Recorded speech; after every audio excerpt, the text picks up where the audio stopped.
Chers téléspectateurs, amis de la télévision nationale, vous êtes dans votre émission Diasporama, c'est sur la télévision nationale, la RTG. Aujourd'hui, nous sommes à New York, du côté de Long Island. Aujourd'hui, nous venons à la rencontre de M. Abdoul Diallo. Il est entrepreneur, ancien président de la GICA, la communauté guinéenne. Aujourd'hui, c'est un homme qui a plus de flèches à son arc. Il fait beaucoup de choses, donc il va nous parler de ses activités, de ses relations avec nos compatriotes vivant à l'étranger ici aux États-Unis d'Amérique, mais aussi ceux restés en Guinée. Tout à l'heure, c'est dans cette émission.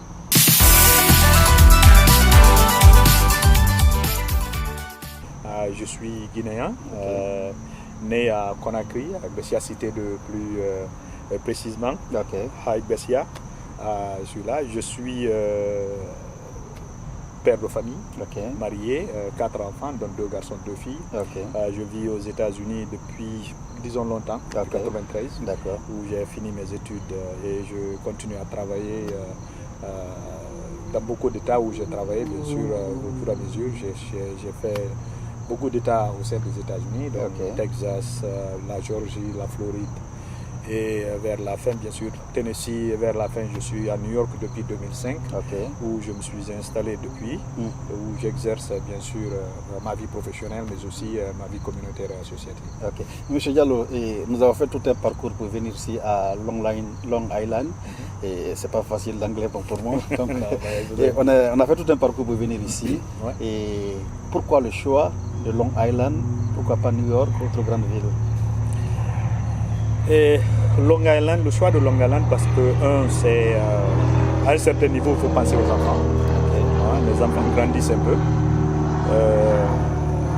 Sont à 22 ans, 18 ans, 15 ans et 10 ans, disons 11 ans. À Long Island parce que c'est proche de New York. Tu n'es pas totalement dépaysé, loin de la communauté dont tu as l'habitude d'avoir. Mais aussi, tu peux en profiter de cela, mais aussi profiter d'une vie beaucoup plus paisible, beaucoup plus calme et beaucoup plus reposant. Et c'est surtout cela. Et aussi pour les écoles, les centres urbains ne sont pas nécessairement à tout moment nécessairement les meilleurs lieux pour élever une famille. Je ne dis pas que c'est totalement mauvais, mais si tu as les moyens quand même, les écoles dans les counties comme ici, Long Island ou dans les alentours sont très très bonnes. C'est surtout ça au fait. Nous ne voulons pas trop s'éloigner de la communauté parce que tu fais partie de la communauté, mais aussi, il faut chercher à vivre une vie. Mais vous n'êtes pas quand même la seule famille guinéenne ici? Non, pas du tout. En fait, c'est une très bonne question. Merci d'avoir demandé cette question. Nous voulons fonder une communauté ici. Je suis venu ici, quand j'ai déménagé ici, on n'avait que 3 familles guinéennes. Aujourd'hui, nous avons au moins 23 familles. Donc, ça veut dire que 23 familles qui ont leur propre maison, qui ont acheté des maisons, qui sont ici à Long Island. Donc, nous continuons à travailler dessus, essayer de convaincre nos amis qui sont à New York qu'il ne faut pas nécessairement aller jusqu'à Ohio, jusqu'à Indiana, jusqu'à Philadelphie ou autre. Et il est possible d'être un peu plus d'1 heure de temps en dehors de New York et y travailler. Parce que là, je travaillais à New York, j'ai un bureau à New York, mais aussi, bien sûr, je travaille ici. Et aujourd'hui, vous avez tout un parcours, mais quelle est votre actualité aujourd'hui? L'actualité, c'est quoi? Première actualité, j'ai fait le Hajj cette année.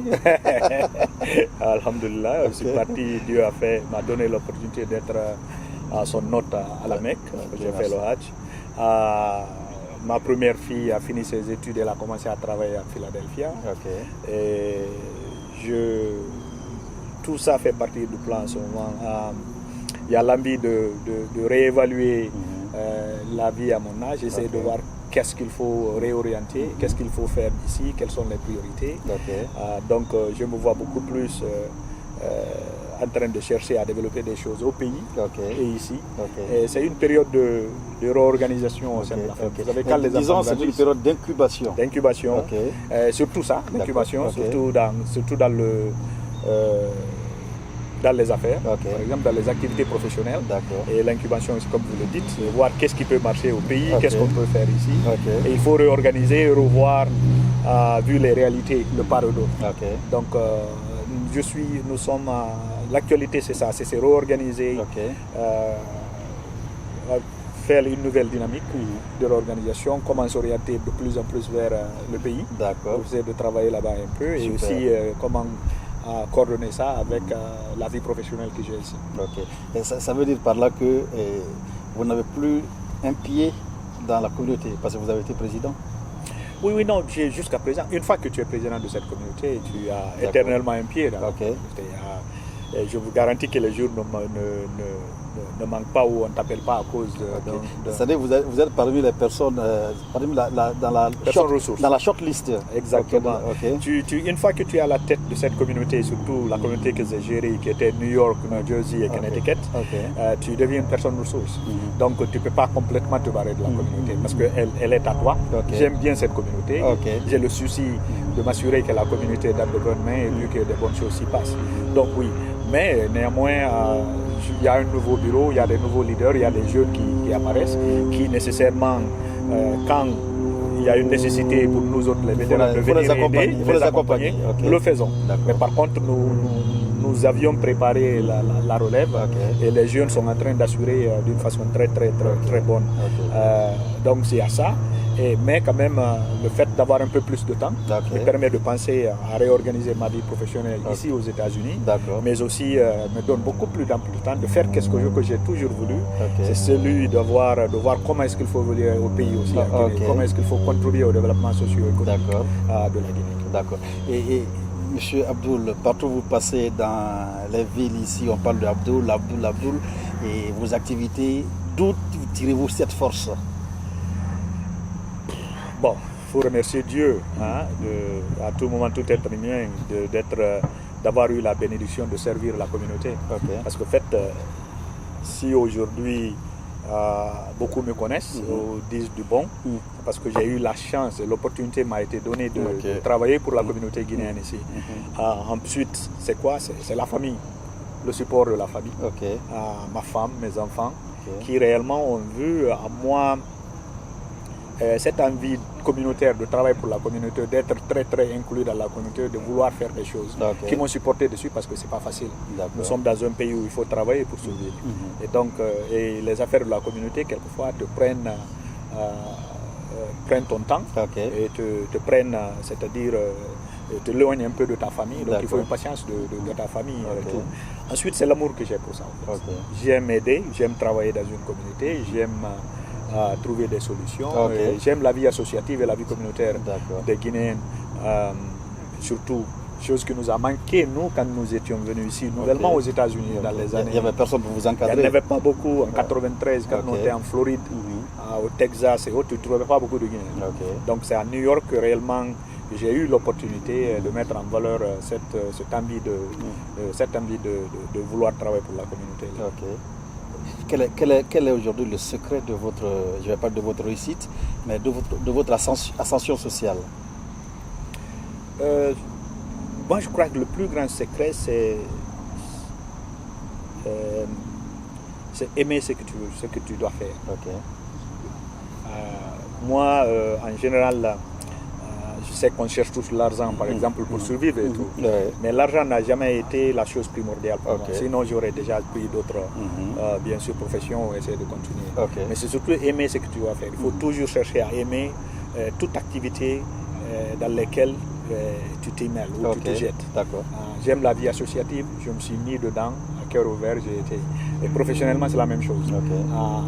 Je me suis assuré de m'assurer que je suis en train d'évoluer dans une industrie, dans une profession que j'aime, qui réellement attire beaucoup mon énergie et mon attention, mais aussi avoir le support autour de toi pour te permettre réellement de t'épanouir. Et c'est surtout ça. J'ai eu aussi beaucoup l'opportunité d'être aidé par des personnes. J'ai eu une opportunité incroyable. On peut appeler ça chance. Une très grande chance quand je suis venu aux États-Unis. J'ai eu la chance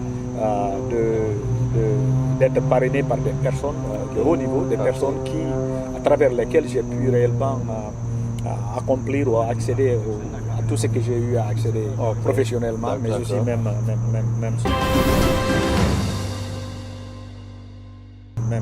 socialement dans ce sens. Et New York effectivement, quand ça tousse à New York, on le ressent à Conakry. Quand ça tousse à Conakry, on le ressent. Forcément. Forcément, ça se ressent. Donc, c'est dans cet état qu'on a fait les élections. On a eu des élections, si vous vous rappelez, où il y a eu près de 6000 participants. Wow. 6000 participants guinéens ont voté pendant les élections dans ce temps. C'est pour vous dire que en ce moment, c'était tout juste après les élections, donc tout c'était chaud. Okay. Hein? Mais par la grâce de Dieu, mon équipe et moi, on a été élus.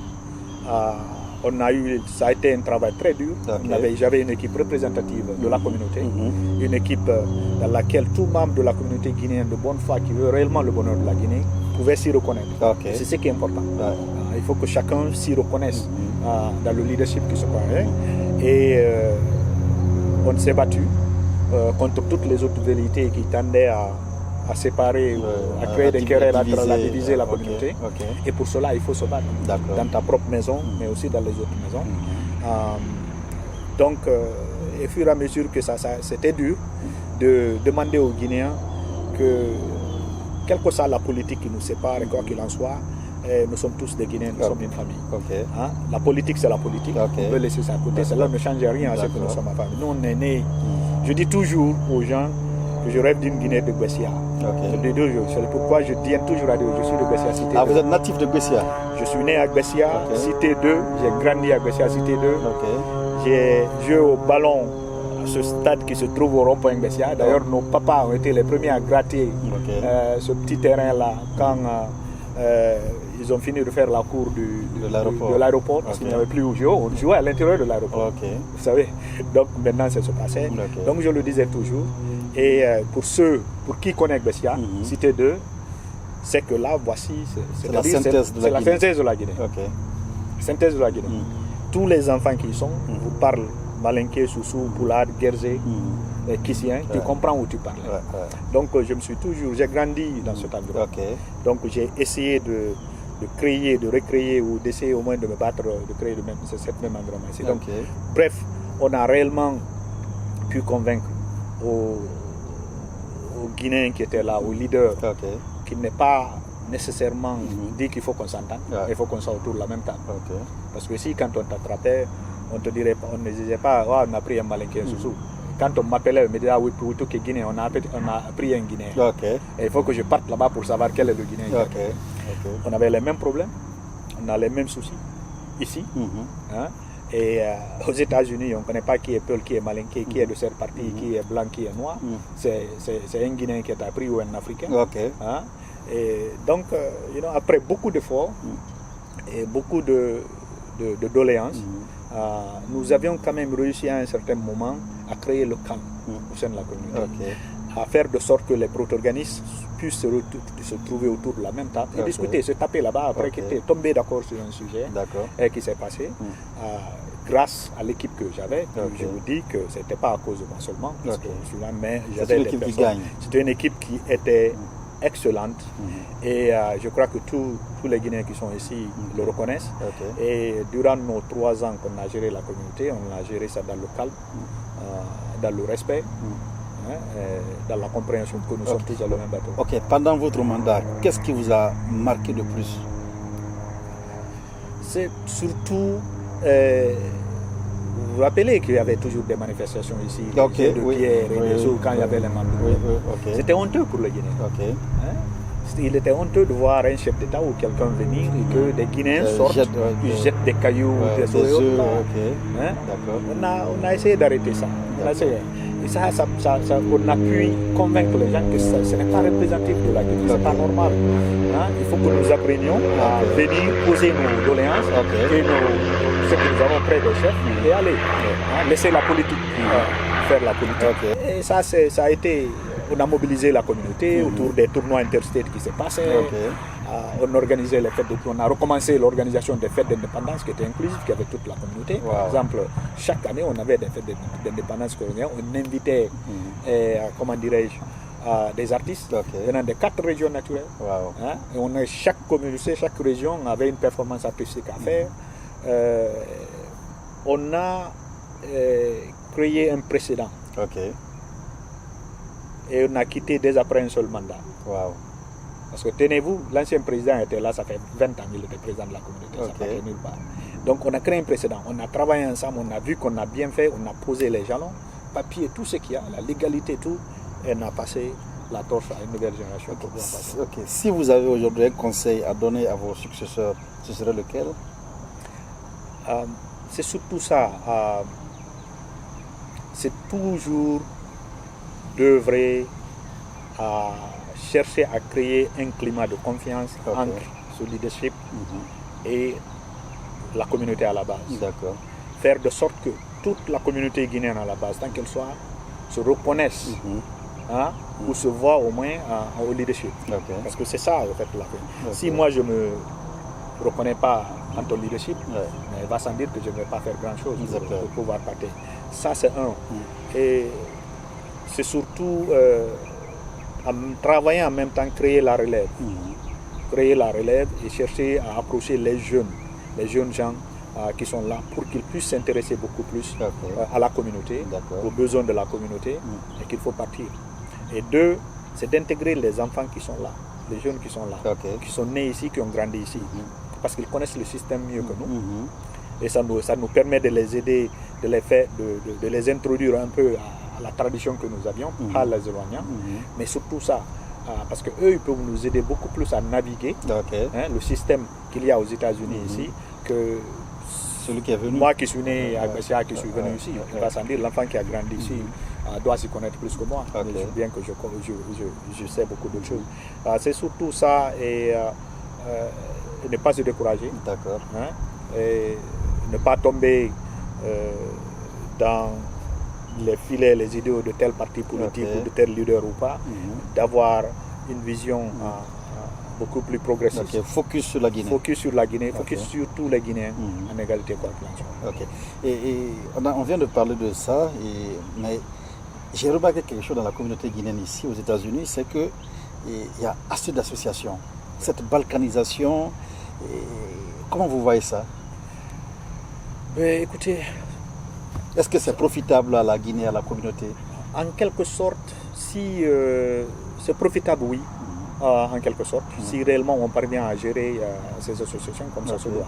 Oui, mais parce que quand vous prenez l'abbé seul, vous entendez Kakandé, Kankalabé, voilà, c'est compliqué. En fait, c'est un peu compliqué d'un côté, parce qu'il n'y a pas une coordination au fait. S'il y a une coordination normale, comme nous, on a commencé à le faire avec la GICA, et le GICA le fait, de sorte que nous avions chaque préfecture est représentée au sein de la GICA, et dans chaque préfecture qu'il y ait une coordination où il y a les représentants des sous-préfectures qui sont collés, chaque sous-préfecture a la coordination des districts qui sont collés. C'est l'idée au fait. Ce qui manque, c'est le problème qu'il y a, que c'est ces coordinations qui ne parviennent pas à s'établir d'une façon très très bonne.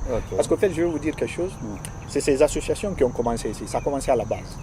Les premières associations qui ont été fondées ici sont des associations les gens ont eu l'idée de famille, village, famille et autres. Et malheureusement, c'est dans notre culture le faire. Donc, pour ne pas complètement perdre la culture, ce qu'il faut, c'est des personnes comme moi ou le leadership de savoir, comment est-ce qu'il faut tirer profit de ce qui existe déjà sans détruire. Quelle est la meilleure façon de procéder à ça? Et c'est sans moment que des leadership de la GICA et autres doivent maintenant travailler avec toutes ces associations pour les aider à s'organiser de sorte que, parce que si toutes ces associations sont bien assises, bien fondées et bien organisées, ça rend la GICA forte. Parce que s'il n'y a pas d'encadrement aussi, ça va aller à volo. Ça va aller à volo.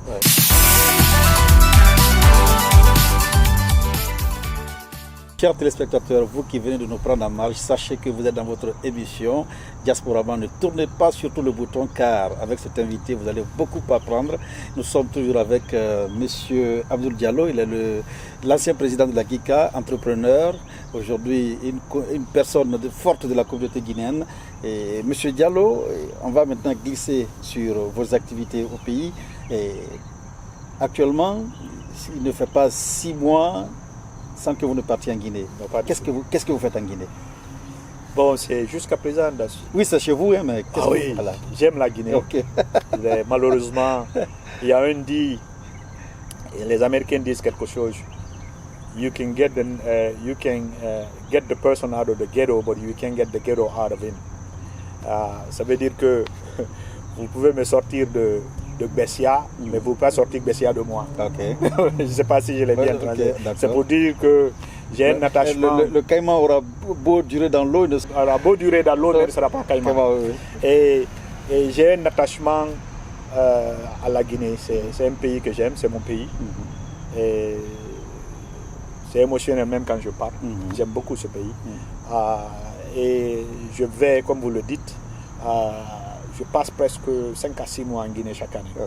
Depuis, surtout après que j'ai fini mon mandat avec la GICA et que j'ai transitionné d'employé d'une société en consultant, où j'ai ma propre boîte maintenant, qui m'a donné un peu plus de liberté d'aller en Guinée chaque 6 mois.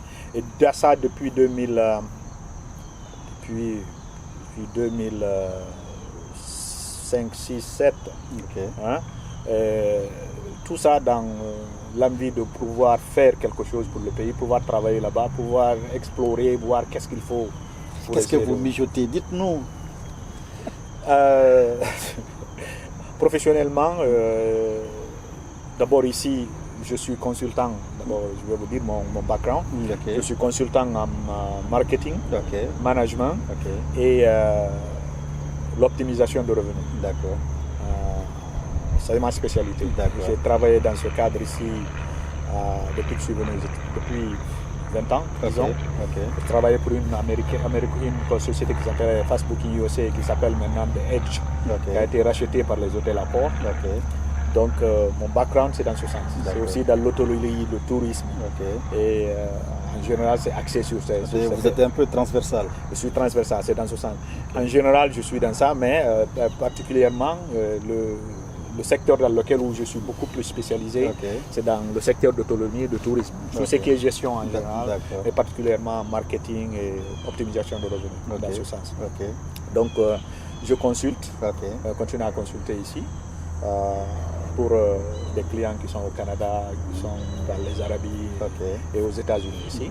Et chose qui me permet, mais aussi j'ai ma petite boîte ici qui aussi évolue dans le secteur fiscal des États-Unis, service de translation d'immigration et de services fiscaux.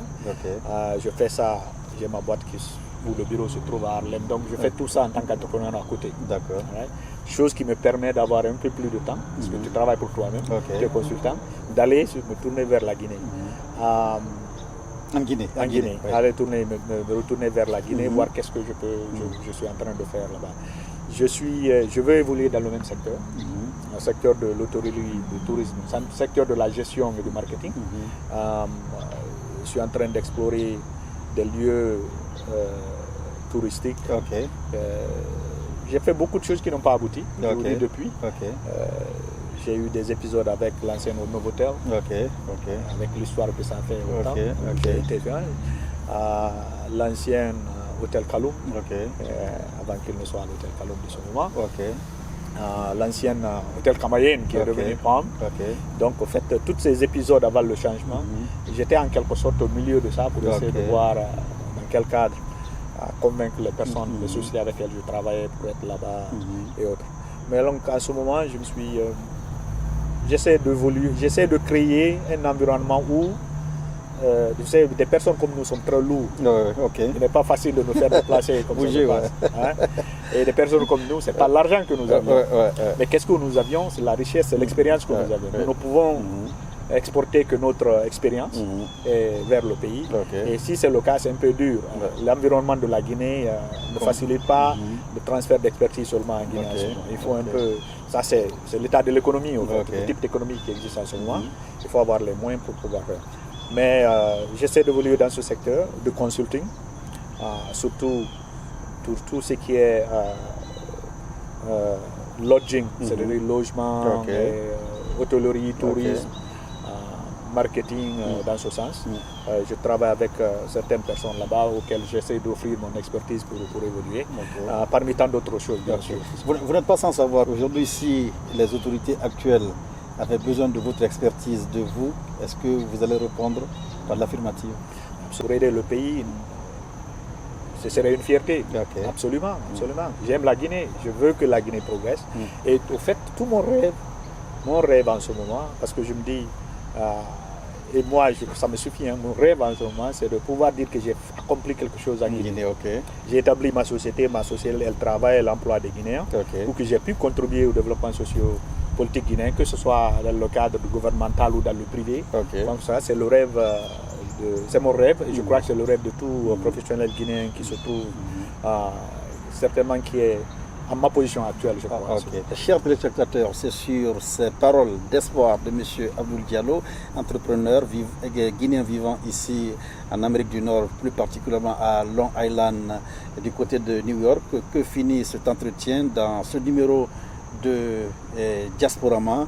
Monsieur Abdoul, ce fut tout un plaisir de venir partager votre quotidien ici, chez vous, à quelques 30 km de New York. Et vraiment, nous avons été séduits de vous rencontrer ici. Et je crois que la moisson a été bonne.